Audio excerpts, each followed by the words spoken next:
તમને તો મારા વિશે કાંઈ ખબર જ નથી ને, એટલે જ તો આ જેલમાં પડ્યા છે.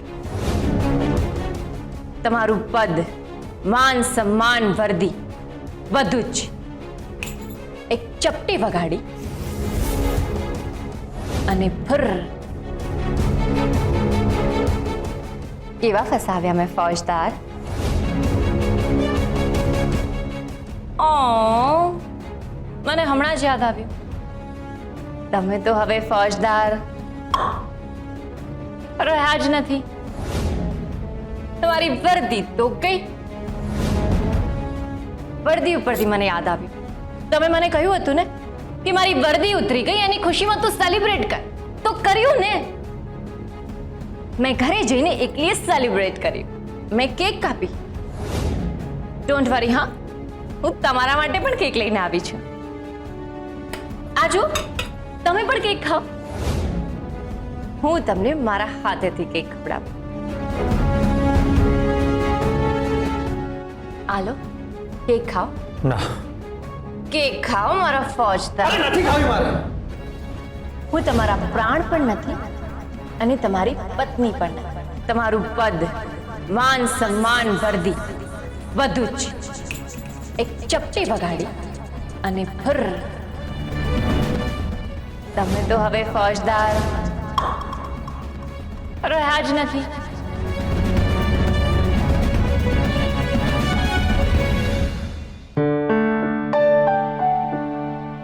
ઠીક છે, એટલે તમારે મારી વાત નક્કી જ સાંભળવી ને? કઈ વાંધો નહીં. હવે આજે મારો હર્ષ આવશે ને ત્યારે હું એની સાથે વાત કરીશ. એ મારી વાત સાંભળશે.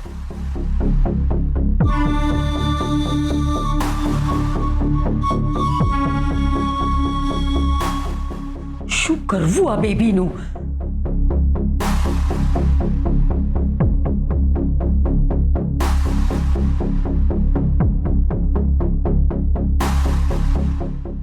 બેબી માસીનું જે કંઈ કરવાનું છે એ હવે અમે કરીશું. બેબી માસીએ હવે ઈશ્વર ભક્તિમાં લીન થઈ જવું જોઈએ.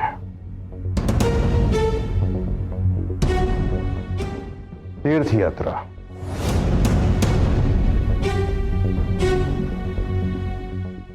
બેબી માસી માટે અમે તીર્થયાત્રાનું બુકિંગ કરાવીશું. દિગ્વિજય, 4 ધામ.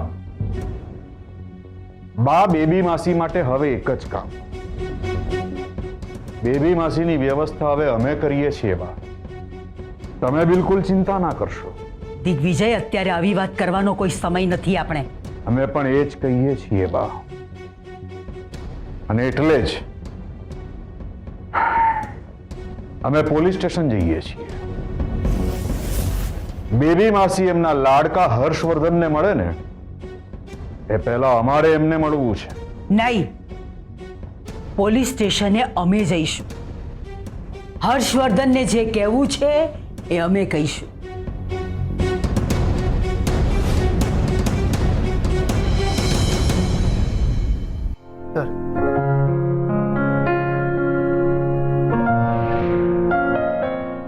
સર, તમારું ધ્યાન રાખજો.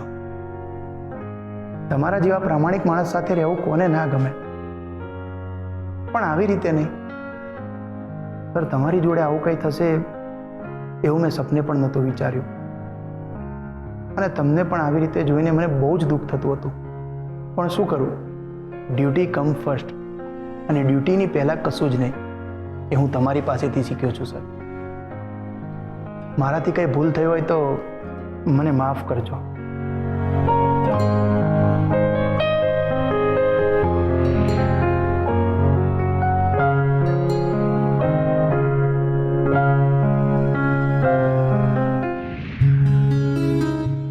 કેસર, તૈયાર થઈ જા. હર્ષ ઘરે આવી રહ્યો છે.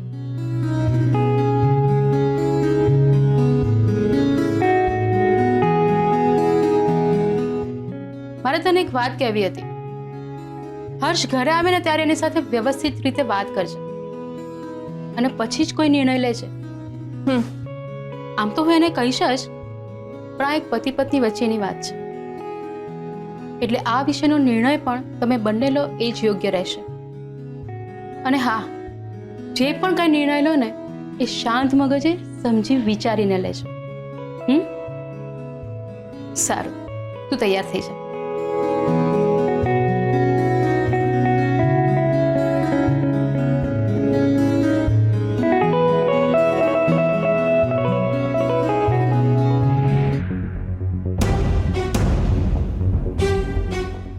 ના ના સર, સારું થયું આપણે પોલીસ સ્ટેશનના પાછલા દરવાજેથી આવ્યા. આગળ તો પત્રકારોની જ ભીડ જામી છે. કોણ જાણે કેમ આ મીડિયાવાળાને ક્યાંથી ખબર પડી જાય છે કે આજે તમારા જામીન મંજૂર થયા છે.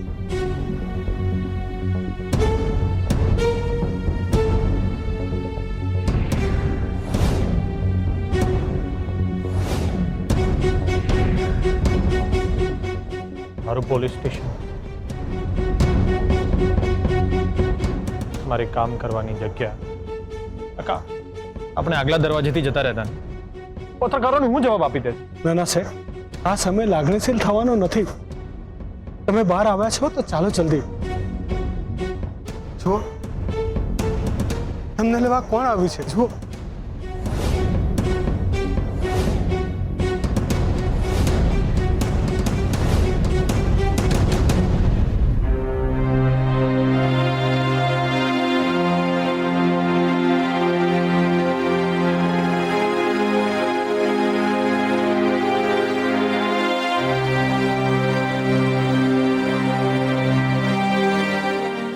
સુખી રહો.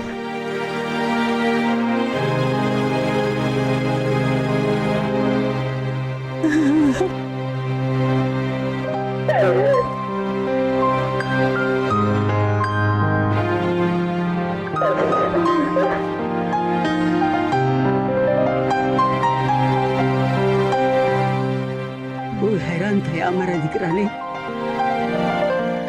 ચાલો બેટા, ઘરે બધા તમારી રાહ જોઈ રહ્યા છે.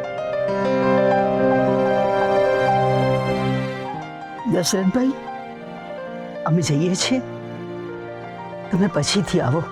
જેમ આપ કહો.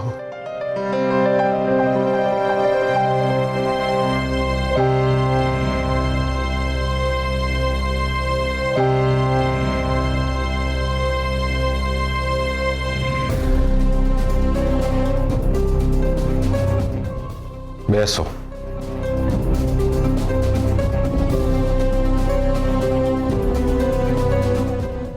અમે શું કહીએ છીએ?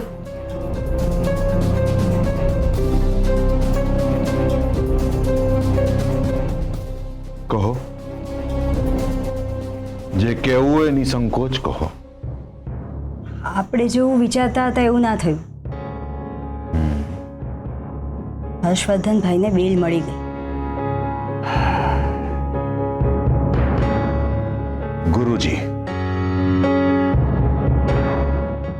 ગુરુજી કહે છે ગમે એવી પરિસ્થિતિમાં કોઈને કોઈ રસ્તો હોય જ છે. બસ શાંતિથી વિચારવાની જરૂર છે.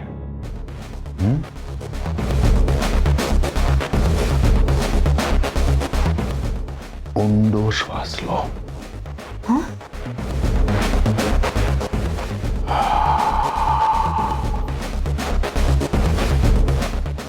ઊંડો શ્વાસ લો.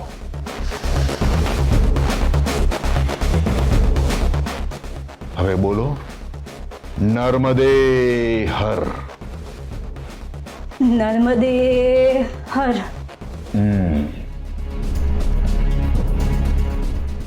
મન શાંત રાખીએ ને તો રસ્તા આપમેળે દેખાય.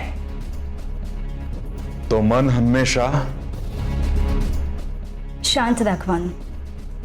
અને મન અશાંત હોય તો બધું ફિનિશ, ધ એન્ડ. બધું પૂરું થઈ જાય. અને એટલે જ મન હંમેશા શાંત રાખવાનું. પણ તમારી જેમ કોઈ કેવી રીતે કરી શકે? તમારી ભક્તિ, તમારી સાધના એ ફક્ત તમે જ કરી શકો. એ અમારાથી નહીં થાય. પણ એક વાત તો થઈ શકે ને, શું? જો એ છોકરી આપણું કહેલું ના માનતી હોય તો પછી આપણે જે કરી નાખવાનું. શું? મુક્ત. એને આ સંસારમાંથી મુક્ત કરી દેવાની.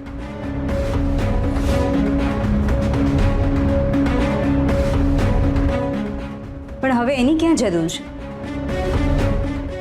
આ લગ્ન આમ પણ ગેરકાયદેસર છે અને આમ પણ એ સંસારમાંથી મુક્ત જ છે ને.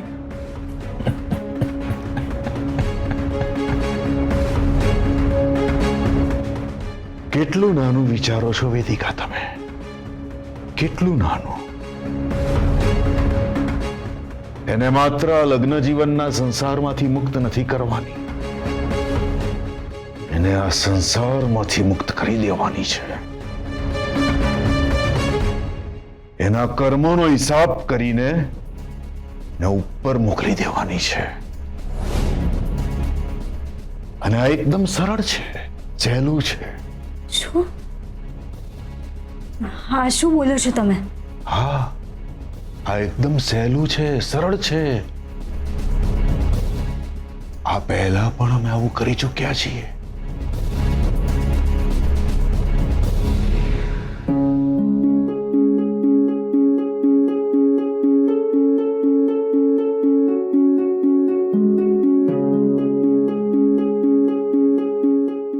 તો ચિંતા ના કરીશ, તારા ડેડી જલ્દી ઘરે આવી જશે. અને મને વિશ્વાસ છે કે તને કે મને કાંઈ જ નહીં થવા દે, કાંઈ જ નહીં થવા દે.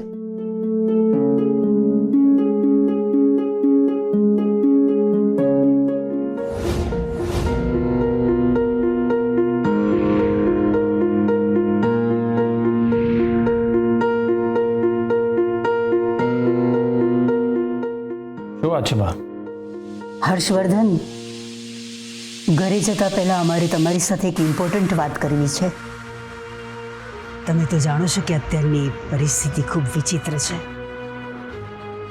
એમાં કેસર વહુ. શું કર્યું એને પાછું? અરે કરવાનું શું હોય, અત્યારે જે કંઈ પણ બન્યું છે લોકોને મળીને આની આ જ વાત કરવાની. અમે એમને સમજાવવાનો બહુ જ પ્રયત્ન કર્યો કે આ પ્રકરણ જ્યાં સુધી ઠંડુ ના પડે, હર્ષવર્ધન જ્યાં સુધી ઘરે ના આવે ત્યાં સુધી ઘરમાંથી નીકળવું જોખમી છે. આ પરિસ્થિતિમાં લોકો તો લાભ લેવા માટે તૈયાર જ હોય છે. આવી પરિસ્થિતિમાં કોણ પોતાનું ને કોણ પારકું એની પરખ બહુ જલ્દી થઈ જતી હોય છે. પણ અત્યારે આ પરિસ્થિતિમાં કોણ પોતાનું ને કોણ પારખું એ પારખવું બહુ મુશ્કેલ છે બેટા. અમે કેસર વહુને સમજાવવાનો પ્રયત્ન કર્યો કે આ જે કંઈ પણ બન્યું છે એ આપણી 4 દિવાલોની વચ્ચે જ રાખીએ. પણ તમને તો ખબર છે ને એમનો સ્વભાવ. નથી ખબર બા, પણ સાચે જ નથી ખબર. અત્યાર સુધી હું એમ માનતો હતો કે હું બહુ હોશિયાર છું, મને બધી જ ખબર પડે છે, સાચા ખોટાની પરખ છે મને. સાચે જ હું ખોટો હતો. કરેક્ટ બેટા, પણ એક વાત હંમેશા યાદ રાખજે, જ્યાં વિશ્વાસ હોય છે ને ત્યાં વિશ્વાસઘાત પણ હોય છે. અત્યારની પરિસ્થિતિ બહુ વિકટ છે. આપણી જે બાકી રહેલી આબરૂ છે એને બચાવવાનો અમે થોડો ઘણો પ્રયત્ન કરી રહ્યા છીએ. બેટા, નાવડીમાં કાણું પડ્યું હોય તો એને પૂરાય નહીં, પણ નાવને ડૂબી પણ ના જવા દેવાય ને. બા, જે કહેવું હોય એકદમ ક્લિયર કહો તો સારું. અમે તો ફક્ત એટલું જ કહીએ છીએ કે તમે ઘરે આવો અને કેસર વહુ તમને કાંઈ પણ પૂછે તો તમારે ફક્ત એટલું જ કહેવાનું કે બા જેમ કે એમ કરજો. એ ફક્ત તમારી જ વાત માનશે અને તમારી વાત જો એ માની જશે ને તો આપણે આપણી આબરૂને બચાવી શકીશું. સારું, હવે જઈએ. તમારા બા માટે આટલું કરશો ને? બા, તમે કહ્યું ને કે ઘરે બધા રાહ જોતા હશે, તો હવે આપણે ઘરે જવું જોઈએ.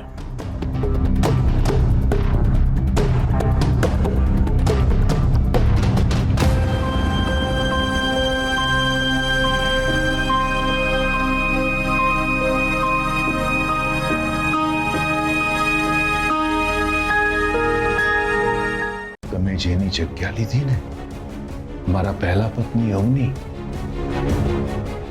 બધાને એમ છે કે એમનું મૃત્યુ પગ લપસીને પડી જવાથી થયું હતું, પણ એવું નહોતું થયું.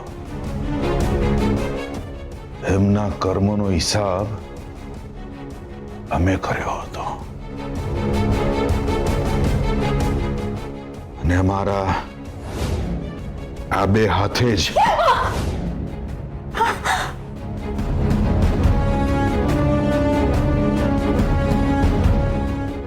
એ તો સ્વર્ગે સીધાવી ગયા, પણ એમનું બોડી પોલીસને 3 દિવસ સુધી નહોતું મળ્યું.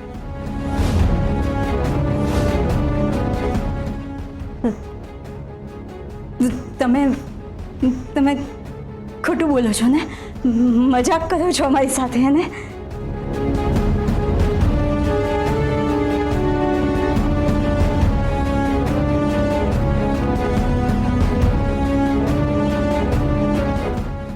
વેદિકા, અમે બિલકુલ મજાક નથી કરતા, એકદમ સાચું કહીએ છીએ. આ વાતની જાણ અમારા સિવાય માત્ર બાને હતી. આજે આ વાત અમને તમને કહી, અને આવું કરીને અમે તમારું માન કેટલું વધારી દીધું ખબર છે તમને? તમારા ઉપર કેટલો વિશ્વાસ મૂક્યો અંદાજ છે તમને? વેદિકા, અમારું કહેવાનું તાત્પર્ય એટલું જ છે, ગમે એકવાર નક્કી કરી લઈએ ને, તો પછી ગમે એના કર્મોનો હિસાબ કરીને જ રહીએ છીએ.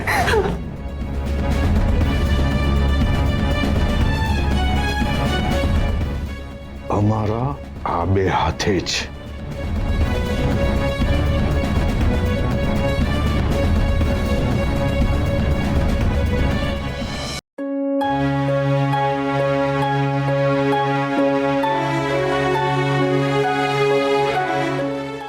હર્ષ,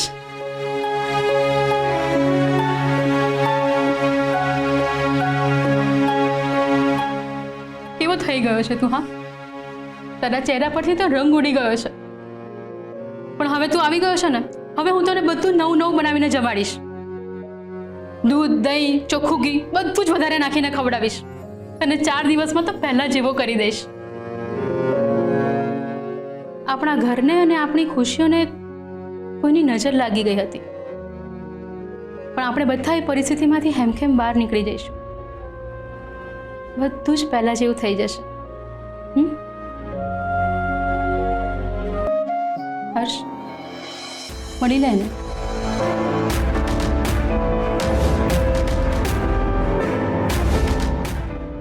ચા. હર્ષ,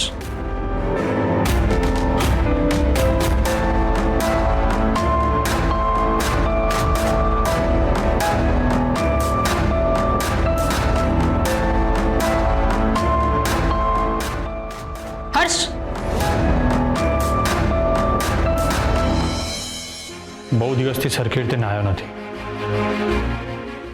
હું ફ્રેશ થઈને આવું.